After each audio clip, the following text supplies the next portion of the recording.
So the first thing you want to do is think about the call, the question. Look, if the call, the question says, what are the plaintiff's remedies? It's a pure remedies problem. If they have asked for anything other than remedies, then they want to talk about the legal theories. Sometimes, most of the time, they say rights and remedies, and the rights are going to be the legal theories. A contract theory or a tort theory. And sometimes they'll say, well, what's the likely outcome and the remedies? And that's, again, discuss the theories. Now, there's a trap when we talk about contract remedies. And then I'm going to tell you the basics of contract remedies. But the trap is this. A hypothetical where someone enters into a land sales contract, but then there's a close of escrow. And that triggers the doctrine of merger, which is a mandatory must-know issue on the bar exam. And under the doctrine of merger, where there's a land sales contract and a close of escrow, the rights under the contract merge into the deed. And therefore, you can't sue under the contract. Now, there is an exception to the doctrine of merger that's not widely known.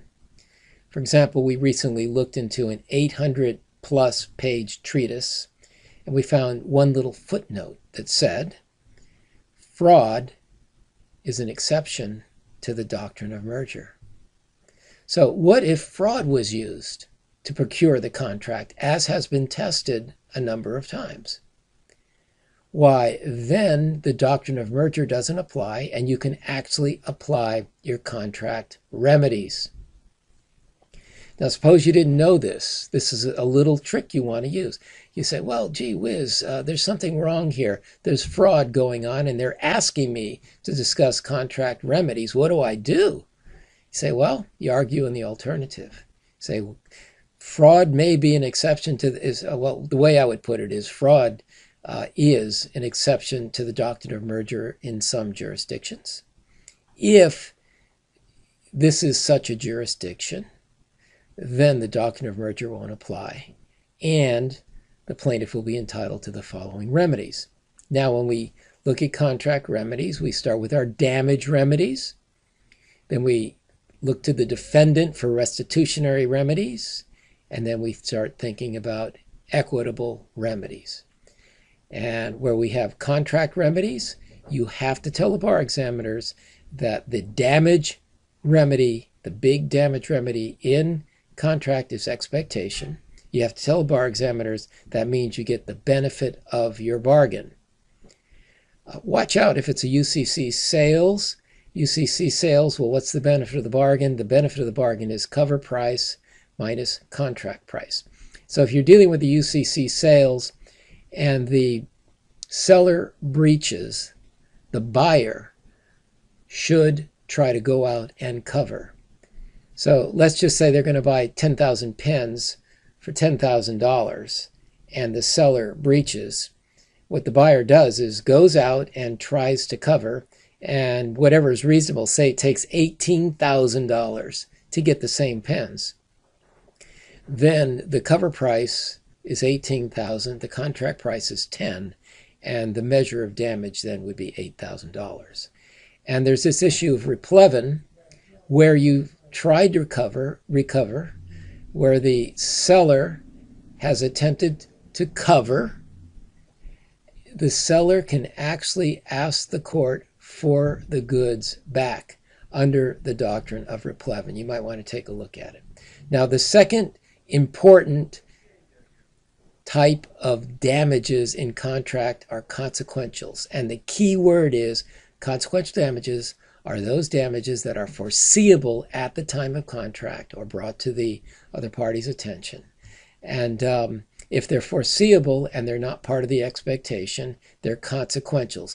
And whenever they test contract damages, consequential damages are always an issue. You may not be able to recover them, but they're always something you absolutely must discuss.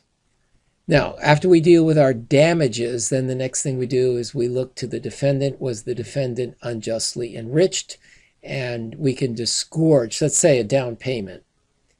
And they're still holding on to the down payment. And then finally, we look to our equitable remedies. And the one that they've been testing a lot is rescission. Well, what are the grounds for rescission?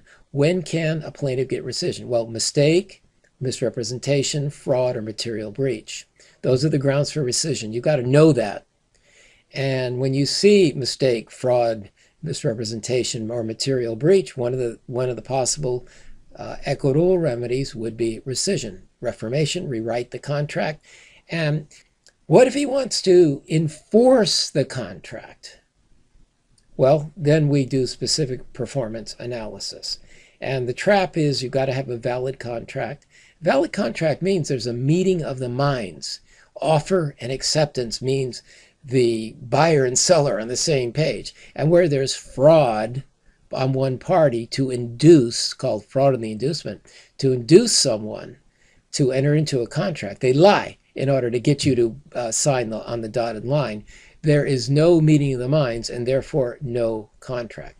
But if you do have a valid contract, then you have to meet the following elements. They're listed there for you. You need to know them. The big one being legal remedy must be inadequate. And that means that if money can take good care of you, in other words, we can pay you off, money will pay this and should satisfy the claim, then the legal remedy will be adequate and you cannot get specific performance. Otherwise, legal remedy inadequate, such as unique chattel, they'll tell you, I think they said there was a queen, a chess piece, a queen, where there was only one of these queens in existence or something. That's unique chattel, or maybe only 20. And that's still, yeah, there were 20. And that's unique chattel. The terms of the contract have to be definite and certain. It has to be feasible. In other words, for example, the courts will not enforce a personal services contract. Pay attention to that. That would be involuntary servitude, violate the 13th Amendment. There's this mutuality or the so-called security of performance test, which is easy. Just remember, all it means is the plaintiff must be able to pay. I'm not going to go into the details of it. You can think about it, or you can go to my lecture. And there can't be any defenses, latches, and unclean hands. You must always think about any delay. Think about latches, but the delay has to be prejudicial in order for this defense to apply, and unclean hands. So that's specific performance to enforce the contract. All right, this is the full range. Unlikely you'll have to discuss them all, or maybe you will, or maybe they'll just ask to enforce, or maybe they'll just ask for damages. You must be spot on responsive. You must do exactly what they say you should do. Now, sometimes you have to talk about both tort and contract remedies. And that's a trick, because you have to make sure that you distinguish them properly.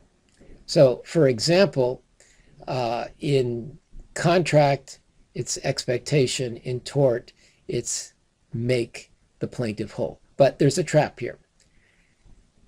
There is a specific measure of damage for each tort. I once had somebody call me on the phone the evening before the start of the bar exam, and he was saying, I forgot to memorize these. What should I do? What should I do? It's not that bad. I said, just give it a hard read for each one. For conversion, it's value at the time and place of taking plus interest. And fraud, out of pockets, or value paid minus value received plus punitives. And those are readily available. They're in our schematic outlines. For those that have the schematic outlines, they're right there. You can see them easily. And you start with damages, and then you go to restitutionary remedies, and then you ask yourself, are there any equitable remedies? So we start with the damage. We tell the bar examiners how damages in tort work, and the idea is to make the plaintiff whole. That's not in the PowerPoint. You write that down. Make the plaintiff whole. Very, very important. Oh, it's way up there at the top. You see tort remedies. Make the plaintiff whole. The damages must flow from the tort. Anything that flows from that tort is recoverable. Now, if we have a fraud, then we can also get punitives. It's basically punitives you don't get punitives in contract, by the way. You can get them in tort where there's this deceit, this trickery, this malice. this intentional conduct. And the key word you want to use, because the standard the courts use is called reprehensibility. There are factors. I list them there for you: physical harm, financial vulnerability, is it repeated, reckless disregard for health and safety, intentional malice, trickery, deceit. The last one, intentional malice, trickery, deceit, used to be the standard. It's now just a factor. You analyze your facts that go to these factors, and then remember that due process will limit the award. Okay, so again, reminding you, make the plaintiff whole. I saw a lot of people make this mistake. They confused benefit of the bargain. You don't get the benefit of the bargain in tort. All right, so then after we take care of damages, we look to the defendant. See, we've got the plaintiff's damages, and we have the defendant's unjust gains. And the way they separate the A's from the B's, or the B's from the C's, is, do you see the restitutionary remedies? Do you see the unjust enrichment? And do you take away the unjust enrichment? And then sometimes they'll test this very important doctrine that I want you to know for your bar: constructive trust. So that's where we have some wrongdoing and appreciation. The elements are up there, but I'm just going to take a minute on this, so you'll never forget. So in the classic, this was a bar hypothetical way back when. And we had some thief steal a ring. He sold the ring. He bought a car. The car was an antique, and he able to sell the car at a profit. He took half the money, put it in the bank. He put the other half, and he bought stock. And then the stock just quadrupled. It went way up. He started out with a ring for $10,000, and he wound up with about $100,000. And the plaintiff finally tracked him down, sued him. Now, who gets the $100,000? And the answer is the plaintiff. You say, well, wow, that's a windfall. Yeah, well, what are we going to do? Give it to the defendant? No.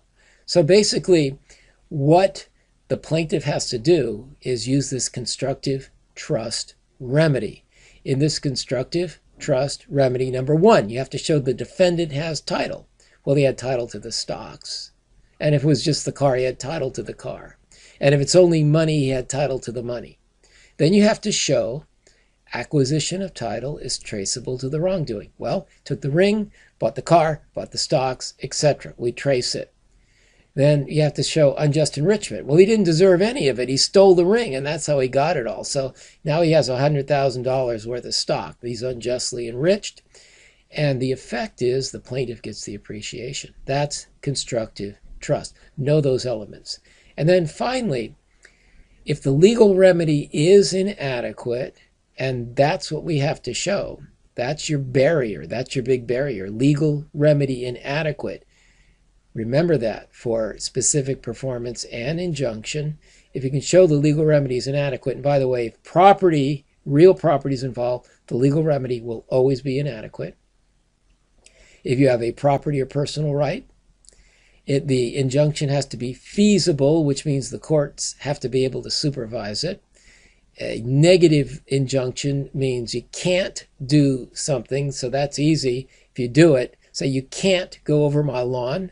Your Honor, I want an injunction. He's going over my lawn, and legal remedy is inadequate because there really aren't money damages. He's just trespassing. I want to get rid of him. Okay, so legal remedy inadequate. Property right, it's my lawn. Feasibility, what am I asking you for? I'm asking you, if he goes on my lawn, he gets punished. Court says, okay, don't go on his lawn. You go on his lawn, you pay a fine of $100,000. That should keep it away. How about if I say this? I want him to build a fence around my house. Well, that's a mandatory injunction. That requires the court to do, that requires somebody to do something and somebody to supervise it, and these are more difficult to enforce. Then you balance the hardships. What are the hardships to the plaintiff, the hardships to the defendant? Balance it, and there cannot be any defenses, main defenses being laches and unclean hands. Finally, I want you to study fraud, and I want you to study negligence, And the key hypothetical, people always want a key hypothetical. The one I would really study, and I love this hypothetical, July 2013, question 6. Study that one.